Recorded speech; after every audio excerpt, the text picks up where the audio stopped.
আসসালামু আলাইকুম। আমি শহীদ সাইমের আম্মু। আমার ছেলে 19 জুলাই যাত্রাবাড়ি কাজলা গুলি খেয়ে মারা গেছে।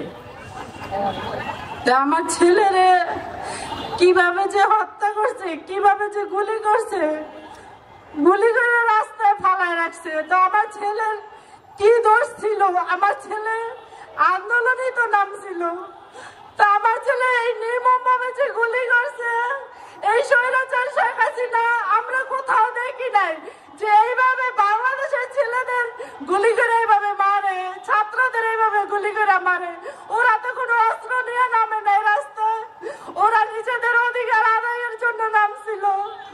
তা আমার ছেলের এইভাবে গুলি করে মারছে। আমি একটা মা, সারাক্ষণ আমার ছেলের যন্ত্রণা কষ্ট নিয়ে আমি রাত কাটাই, দিন পোয়াই। কতটুক যে যন্ত্রণা, কতটুক যে কষ্ট আমি একটা মা জানি, আর কেউ জানে না।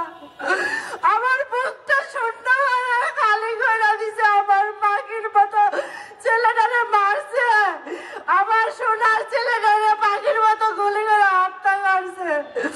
তা আমার মার ভিতরে রক্ত খরণ হয় সারাক্ষণ যে এই বাংলার মাটিতে আমার ছেলের হত্যার বিচার এখনো হইতেছে না। আমি আমার ছেলের বিচার পাইতেছি না কেন? তা আমার সবার কাছে, সরকারের কাছে একটাই দাবি যে আমার ছেলের যেভাবে হত্যা করছে এইভাবে যেন এই স্বৈরাচার শেখ হাসিনারে এই বাংলার মাটিতে আইনা যেন ফাঁসি দেয়। আমার চাওয়া ফাঁসি, আর কিছু না। ও যেন বুঝতে পারে একটা মায়ের বুক খালি করলে ওই মাটা কতটুকু যন্ত্রণা দিয়া এখনো বেঁচে আছি আমি, তা যেন ওরে বুঝাই দেওয়া হয়। এই বাংলার মাটিতে যেন আইনা ওরে সর্বোচ্চ ফাঁসি দেওয়া হয়। আমার এতটুকু চাওয়া। আর এই বাংলার মাটিতে যেন কখনো কোনোদিন আওয়ামী লীগ যেন না আসতে পারে। আওয়ামী লীগ চিরতরে যেন যেন নিষিদ্ধ করা হয়।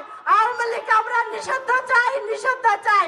আওয়ামী লীগ সারাক্ষণ নিষিদ্ধ চাই।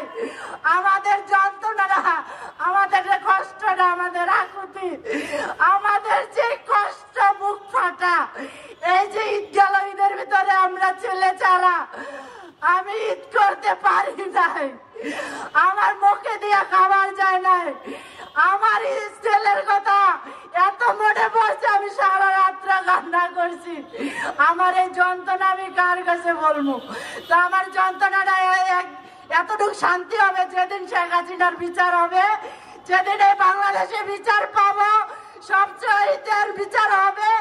এই শহীদদের বিচার চাই, যেন এই শেখ হাসিনার বিচার করা হয়। এই বাংলার মাটিতে জনগণে যেন দেখে, রাস্তায় যেন আর ফাঁসি হয়। আমাদের এইটুকুই চাওয়া।